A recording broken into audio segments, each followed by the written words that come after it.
What's good, my Succession homies? Since there were some major changes to the skill add-ons for all classes, I decided to redo the entire skill add-on guide for both PvE and PvP, while explaining how the new add-ons work. So while this entire video is basically one big commentary guide, if you came here just to see the new PvP or PvE add-ons and to copy and not necessarily listen to the entire commentary, you can do that as well. I'll even show the new PvE combo I specifically made and gonna talk about it in full depth. So I do recommend listening to the commentary to better understand the whys and whats in my guide. So first off, let's explain how the skill add-ons work now. There are 3 different sets of skill add-ons certain abilities have, and they all have the same effects but different percentages or stats. To make things easier to explain, I'll label each one by tiers. Let's say tier 1 being the best and tier 3 being the worst.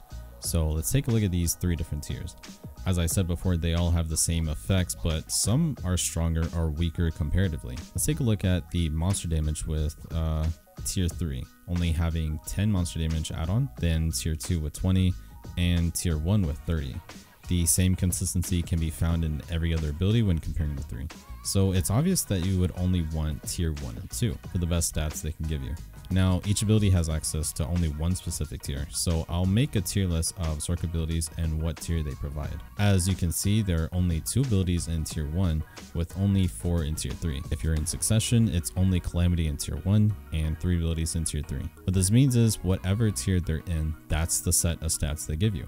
Calamity gives you the tier 1 stats, while everything else gives the respective stats. So this just means that even though Midnight Stinger and Crowflare are amazing abilities, especially in Succession, it means you shouldn't use them for skill add-ons. It's just for the simple fact that the stats they give you are not as good as tier 2. So there's no good reason to use them, and because you're Succession, Crowflare and Midnight Stinger already have nice modifiers and buffs or debuffs built in. Midnight Stinger gives you plus 40% critical hit rate on activation, while Crowflare gives you plus 15% casting speed on good blocks, as well as minus 15% attack speed, casting speed for the debuffs. So in Succession, these boys are already covered, so there's no need to add more add-ons to them. And now that we have that covered, let's finally get into my PvP add-ons first and foremost. We have my Bloody Calamity add-on. Bloody Calamity not only being an amazing ability, but also being the only ability in Succession's kit to have the tier 1 stats. So several add-ons are going to be great here, but my personal preference I chose critical hit rate 30% for 7 seconds. Reason being, because Calamity is on a 20-second cooldown. Every time I use Calamity, I'll now have a 7 seconds to hurt a lot more for a time period. The great thing is your other critical hit rate does not affect or reset the 30% crit. So I treat Calamity as like a boost. During group fights or 1v1s, I'll have a 20% crit hit up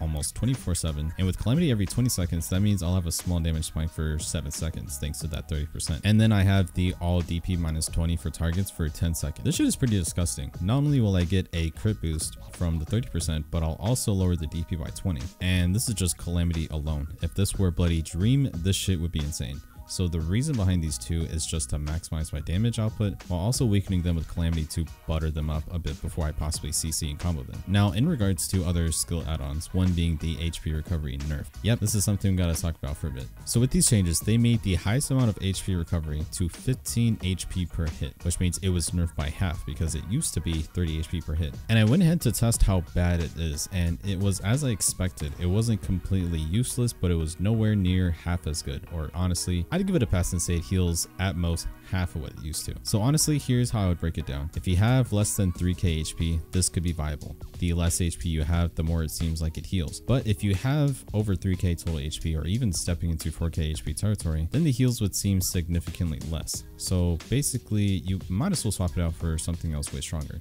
like the crit or the minus 20 DP, which are, by the way, insane. But you can always use other shit like plus 20 defense if you really wanted to test out other shit in Calamity's add-on kit. The top half is definitely worth a try, but I already see the top 3 best add-ons for Calamity to use and will probably become meta for all Successions using Calamity now. Either crit hit plus 20, minus 20, monster damage 30 is actually worth mentioning, but I'll get to the whole PvE topic on that after. Next is the Black Wave add-ons. Now I will say this one add-on is a 100% must for PvP. Maybe not in PvX, but group fights possibly, and 1v1s this is mandatory in my opinion. 15% chance to down smash targets. This is huge. Black Wave normally has a 30% chance to down smash since that's, the base percentage. And if you add this 15% chance to down smash, that means your total chance to down smash with Black Wave will be 45%. That's borderline 50% chance. So now your Black Wave should be a bit more consistent with down smashes. RNG is still RNG, but adding more chances can never hurt. Then for the second one, I added minus 15 DP for targets. This will help soften up your targets so that you can hopefully tear into them a bit more to finish them off. You could reasonably switch this out for another debuff or a buff depending on your philosophy. When it comes down to Black Wave, I hope to kill my target, so I personally think minus 15 DP could help out on that, considering I have a pretty decent amount of accuracy and AP as it is. Then we have Shadow Eruption add-ons. Before I get into the add-ons itself, I can 100% confirm that the add-ons for Shadow Eruption also works for Ultimate Shadow Eruption. They share the same add-ons. If you activate Ultimate Shadow Eruption on its own, it will gain the add-ons that the normal Shadow Eruption has. So that's pretty convenient to know when putting add-ons for both Shadow Eruptions. But yeah, first add-on is all accuracy plus 4% and critical hit rate 20%. They both last for 7 seconds. And the great thing is Shadow Eruption also has a cooldown of 7 seconds. That means if you are constantly using Shadow Eruption, these buffs will always be up, not including Ultimate Shadow Eruption to help reset the timers as well. But why I chose these specifically? Well, the strongest thing you could do for yourself is have an almost permanent 20% crit for the entirety of your PvP since you're constantly using it, and accuracy is always great when dealing with people that have a decent amount of gear with evasion that may or may not be an issue. Then we have Dream of Doom. For the add-ons, I have PvP damage plus 10 and all defense plus 15. It's a solid offense and defense add-on for Dream, and adding those defense can help a little bit when it comes to being squishy in nature, but also being able to trade if possible. The PvP damage is straightforward. I put it there under the circumstances of catching someone with the stiffened CC, to which I can just follow it up with the combo. So if I do catch someone with the Dream, the PvP damage could help. And if not, I'll take both PvP damage and defense with me and continue to dance around my targets. So they last a decent amount of time, so they can still be useful to other shit that I do after Dream. Then we have Dark Flame add-ons for minus 4% evasion and minus 4% accuracy for targets. Dark Flame is a commonly used ability in Succession's kit for funnel protection and possibly a chance to down smash. And since you can cancel out of Dark Flame easily, this is a way you can get a quick debuff on them and continue to dance around them. Usually your Dark Flame tends to be used when your opponent is at point blank, or whether you went towards your target and they went to you, or possibly you're just trying to get a funnel. But either way, you do use Dark Flame, and it's probably going to be around them enough to where you can actually debuff them. Being able to consistently debuff them with an ability you use almost consistently near them is pretty good. Overall, those debuffs are solid, and you can't go wrong with them on an ability that's pretty much used a lot. Then lastly, we have Prime Turn Backslash for casting speed plus 7% and minus 7% attack or casting speed for targets. Me personally, I use this ability a lot, especially when off cooldown. So these add-ons will be used consistently to not only give myself casting speed, but also to lower my target's casting speed. Both are honestly self-explanatory add-ons. Now let me explain why I put this on Backslash instead of, let's say, Violation or other abilities. Backslash tends to be my go-to for CC engages or trying to catch my opponents out. And usually after I Backslash, I flow into Violation a lot. So Violation will benefit directly from Backslash buffs. It's all a matter of what abilities you find yourself using the most. For some people, they never use Backslash, and for some people, they spam Abyssal Flame. As long as you put an important add-on on abilities that you personally use a lot, you can't necessarily go wrong building your own setup. But this just about completes my PvP add-ons. These are not specific to any build outside of my playstyle and what PvP I mostly do. I mainly do 1v1s and group fights, so this is definitely not your PvX nowhere setup that some people have created.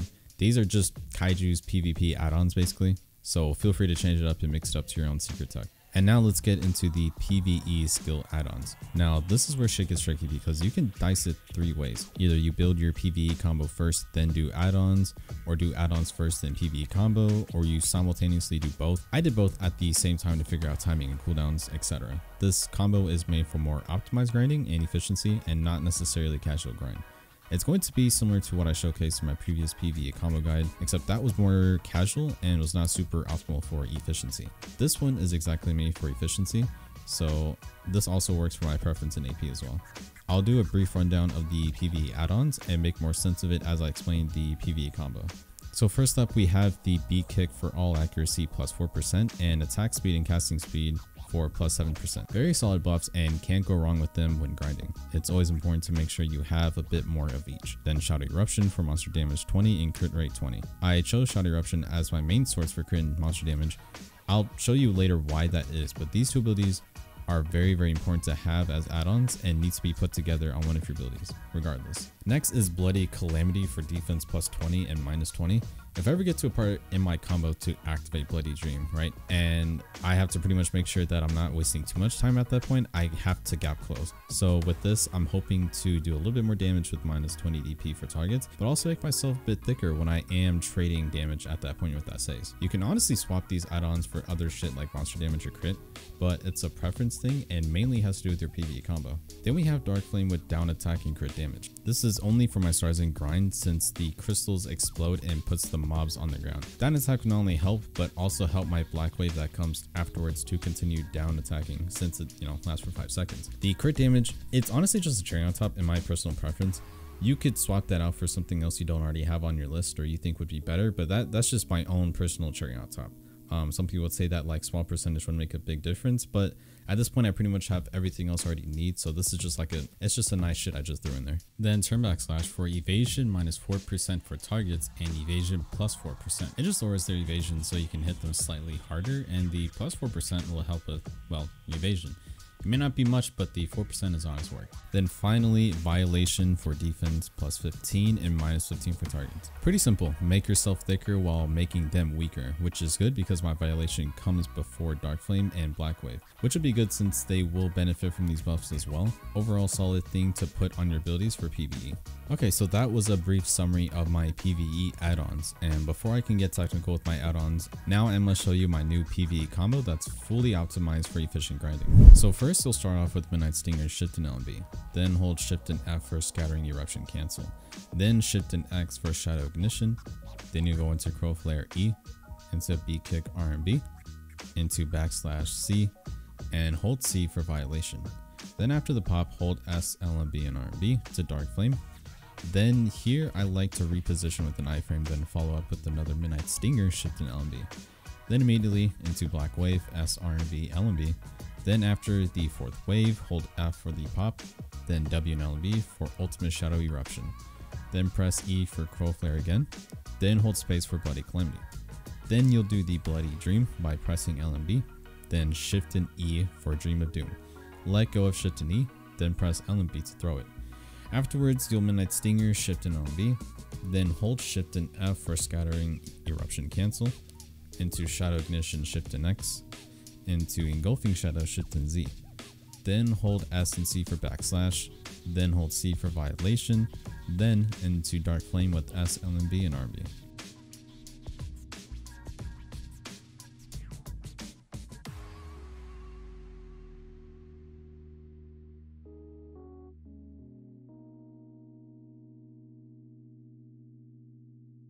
So that's the full extended version of the combo that I use. Now let's talk about my combo and skill add-on choice. Okay, now this next part I pretty much made a chart that has my exact PvE combo on here, as well as the time, the add-ons, buffs and debuffs, as well as the timeline. So let me go ahead and explain this. Now, this is a timeline of how long the full combo lasts. It's roughly 17 seconds. Midnight Stinger's at 1 second. This bullshit's at 2 seconds, 3, 4, 5. If it's in between, it's 4.5, 3.5. You get the idea. So we have the buffs up here, right? We have the buffs that have a corresponding box. It's gonna have a corresponding timeline here, pretty much saying this is the duration. Like that's how long it lasts. So yeah, I'm gonna explain pretty much why I have certain buffs and why certain abilities at like a certain point or a timeline or duration, etc, etc. So I'm gonna pretty much do the rundown as I explain each of these. So first up, we have critical hit rate plus 40% for 10 seconds. Now this ability actually pretty much gets used 3 times in the whole combo, so that way the critical hit rate plus 40% actually can be consistently used. As you can see, I have this big ass blue bar. Now it's just an easy way to start in because you don't really need to use Absolute Darkness anymore. I prefer not to really use it, so I say fuck it. I skip straight into Midnight Stinger and just get the shit going. Next we have magic accuracy plus 6% and the monster damage and crit hit rate. This comes from your Shift F cancel right after Midnight Stinger. This is your shadow, what was it? The scattering eruption cancel. Yeah. So having the Shift and F not only allows you to activate the scattering shadow, which gives you the magic accuracy, but also this right here, shadow eruption, right? Gives you the monster damage and the critical hit rate. The reason why you want to put it here is because this comes before all your combos. So if you activate this here, that means all your abilities are benefiting from these stats, including, you know, the Midnight Stinger one. So Having this as like your first real damage dealer, being the monster damage holder and crit rate holder, is probably smart, the most smart thing you could do when it comes to grinding. Now, cool thing about this is actually, as I said before, the Shadow Eruption actually shares the same stats like the add-ons as the Ultimate Shadow Eruption, right? It goes both ways. So if you activate this Shadow Eruption here, what's going to happen is you're going to activate Ultimate Shadow Eruption and it actually reactivates the add-on, which is pretty good. Like that's actually, I didn't even think it would work like that, but apparently they do. So they do share the add-on. So whatever you put on Shadow Eruption, it's the same for Ultimate Eruption. So that's great for when it comes to resetting the timer without actually having to use Eruption again. So that's great. Next we have the Magic DP plus 15, which is pretty good because your Shadow Ignition, it honestly, for me personally, I use this instead of Abyssal Flame. It's just my preference. I'm not a big fan of Abyssal Flame. I don't think it does too much damage. I think Shadow Ignition does a little bit more and it flows well after your Shadow Eruption. And it also gives you the Magic DP plus 15. And not having the HP heal we have from Calamity anymore, I'd like to have a little bit more defense, more coverage. So this realistically is it's just insurance. That's all it is. But this is just my personal preference pick. You can take out Ignition, you can put Abyssal Flame, you can do whatever the fuck you honestly want to do. But like this is like a my kind of tech, I guess, that I put in here. Next we have Crow Flare, right? Casting speed plus 15% on good blocks, and you know the same thing but like negative for your target. So pretty much on good blocks, if you do get that casting speed, that's great because now all your abilities will be faster essentially. And I'm gonna go into why I actually have this beat kick with the add-ons that they have actually, but we'll get to that in a bit. So attack speed, casting speed, this has minus 15% for enemy targets, which is a guarantee.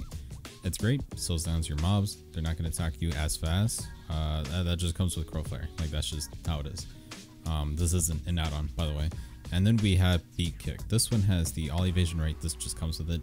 All evasion rate minus 9%, and then we have the add-ons. We have accuracy plus, casting speed plus. So in the case where you actually don't get the plus casting speed from the good block, if there's just nothing to block, then at least you can still get casting speed plus 7%.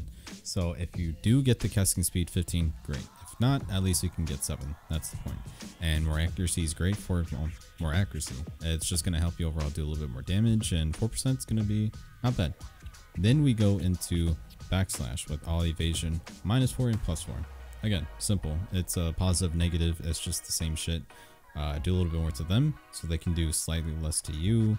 Percentages, blah blah blah. It's a great shit to have, honestly. The reason also you want to have this all before, right? The casting speed, what I was talking about before.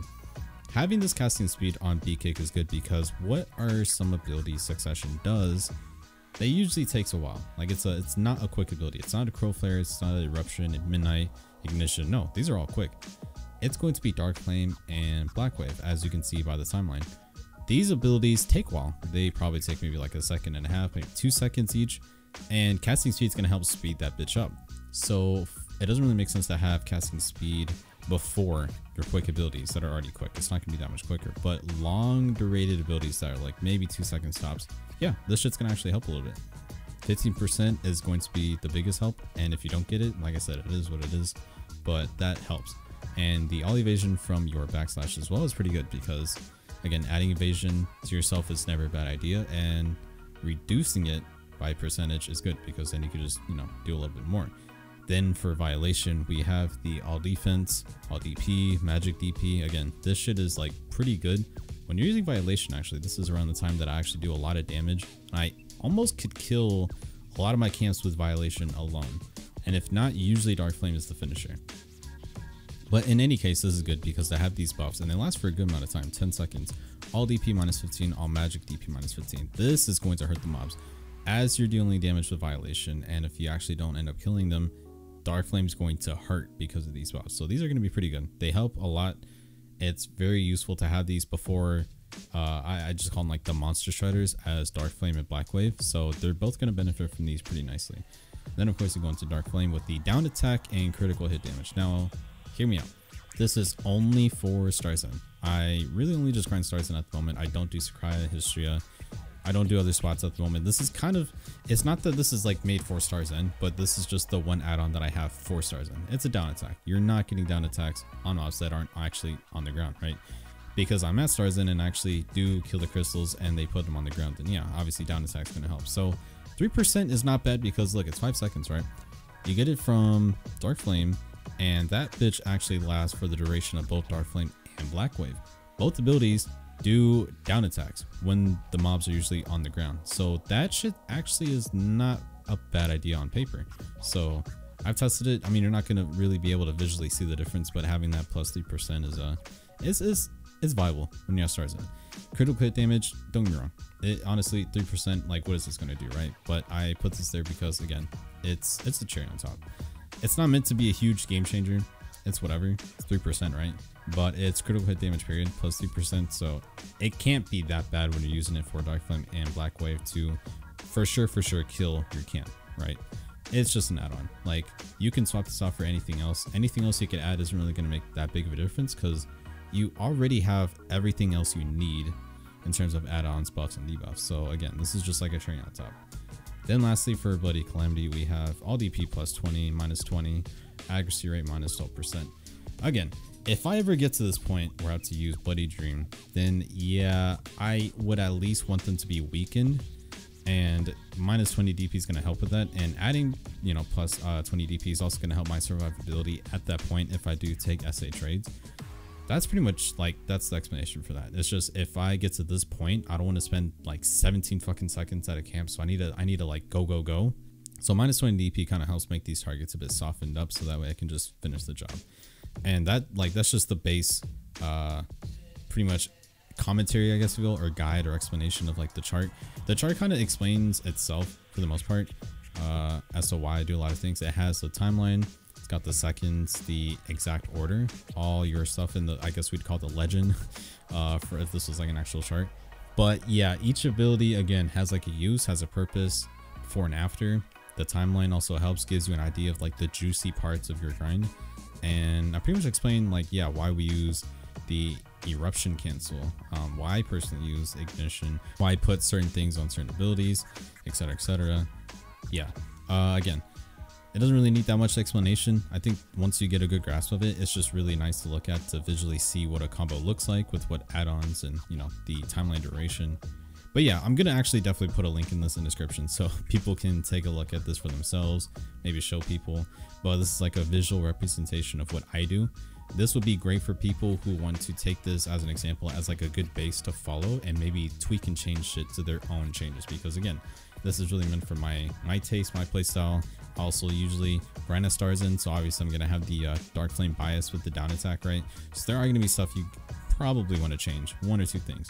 But other than that, that's personally what I run. So make sure you kind of switch things out if you're not grinding as Starzin properly. If you want to use Abyssal Flame instead of Ignition, you can. If you want to readjust and reorder certain abilities to your style and liking, you can. It's up to you. This what works for me personally, my AP, and it kills people quick. Like, I'm able to kill camps 5 to 6 seconds, maybe 7. So yeah. And then I guess for like the last part, right, like why this exists, like why do you extend this long? Well, in certain cases actually, where you actually go to certain like grind spots that actually have a lot of density, Starzin obviously one example, is that there are certain times you actually get big ass pulls, and a lot of your like damage is actually being soaked by like the first 10, but there's like maybe a few other mobs that aren't exactly aggroed just yet until one of them dies. And in the event, let's just say you're killing a mob, several of them actually, and the whole camp hasn't really gotten to you just yet, but you're still attacking me because you're not just gonna wait for them. Like, obviously you attack first, then go for it. Then if you need other abilities to attack with, well then here you go. Like, these flow nicely and well and get the job done, and sometimes reset timers, and for the most part they're pretty solid. So in the off chance you actually need to attack after this like first half, then here's the second half that works well. It's on CD, well, off CD technically, and it does a lot of damage and it gets the job done, and you actually see me do this a lot. So if you want more clearance on this combo, because it's really the same thing that I already had in my previous Starzin guide, so if you actually want to see this in action, you can. The only thing I really changed was not using Absolute Darkness and not using Abyssal Flame. I actually use Ignition, so it's a small difference. The add-ons aren't really going to make that big of a difference, I don't think. I want to add more like hours to like testing this, because I haven't really paid attention to my trash difference, because there's like another variable I got recently that's in another video later. But anyway, this is the chart, links in the description as I said, and yeah, that's pretty much it. So if you guys have any questions about this, the add-ons, the combo, the chart, etc. Just let me know and I got you. And yeah, that's it. So yeah, I hope you guys enjoyed this video, and I'll see you guys in the next one. Peace.